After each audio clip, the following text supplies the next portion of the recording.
कामदा एकादशी व्रत कथा। धर्मराज युधिष्ठिर भगवान श्री कृष्ण जी से कहने लगे, हे भगवान, मैं आपको कोटि कोटि नमन करता हूँ।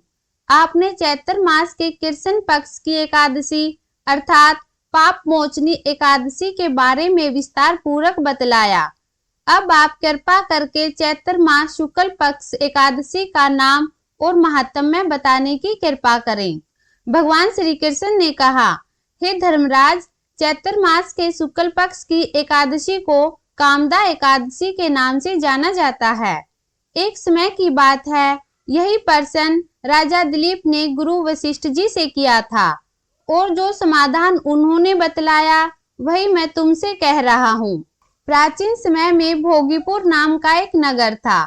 वहां पर अनेक सुख सुविधाओं से युक्त पुंडरीक नाम का एक राजा राज्य करता था। भोगीपुर नगर में अनेक अप्सरा, गंधर्व और किन्नर रहते थे। उसी नगर में एक जगह पर ललिता और ललित नाम के पति पत्नी बहुत वैभवशाली घर में रहते थे।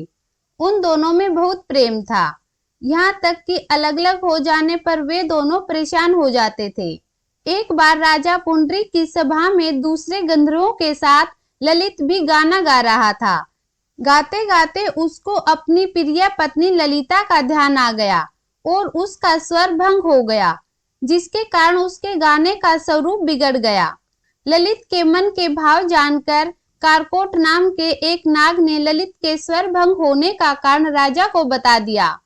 तब राजा पुंडरीक ने गुस्से में कहा कि तू मेरे सामने गाना गाता हुआ अपनी पत्नी को याद कर रहा है, इसलिए अब तू नरभक्षी राक्षस बनकर अपने कर्म का फल भोग। पुंडरीक के श्राप से ललित उसी समय विशाल शरीर वाला राक्षस बन गया। उसका मुख बहुत डरावना हो गया, आंखें सूर्य चंद्रमा की तरह तेज हो गई और मुख से आग निकलने लगी। उसकी नाक पर्वत की गुफा के समान विशाल हो गई और गर्दन पर्वत के समान लगने लगी और सिर के बाल पर्वतों पर खड़े वृक्षों के जैसे दिखाई देने लगे तथा भुजाएं अत्यंत लंबी हो गई। कुल मिलाकर उसका शरीर 8 योजन के विस्तार में हो गया। इस प्रकार राक्षस होकर वह अनेक प्रकार के दुख भोगने लगा। जब उसकी प्रियतमा ललिता को इस घटना के बारे में पता चला तो उसे बहुत दुख हुआ और वह अपने पति को श्राप से मुक्त करने का उपाय सोचने लगी। वह राक्षस अनेक प्रकार के घोर दुख सहता हुआ घने वनों में रहने लगा। उसकी पत्नी उसके पीछे पीछे जाती और रोती रहती। एक बार ललिता अपने पति के पीछे चलती चलती विंध्याचल पर्वत पर पहुंच गई, जहां पर श्रृंगी ऋषि का आश्रम था।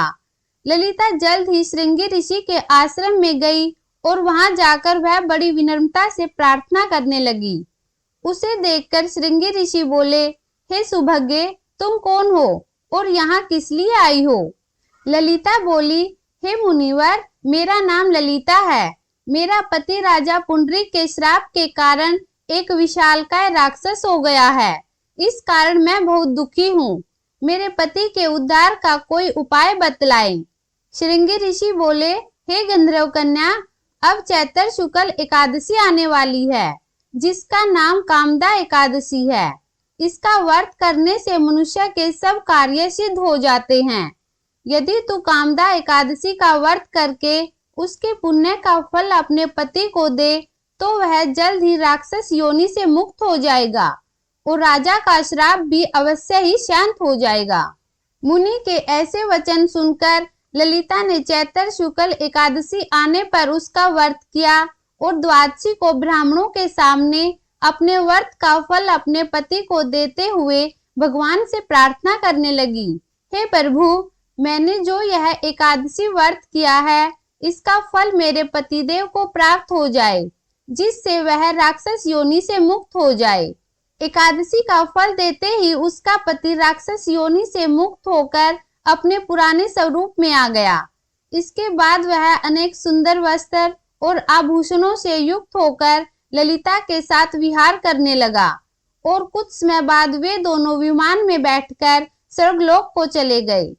वशिष्ठ मुनि कहने लगे, हे राजन, इस व्रत को विधि पूर्वक करने से समस्त पापों का नाश हो जाता है और राक्षस आदि की योनि भी छूट जाती है।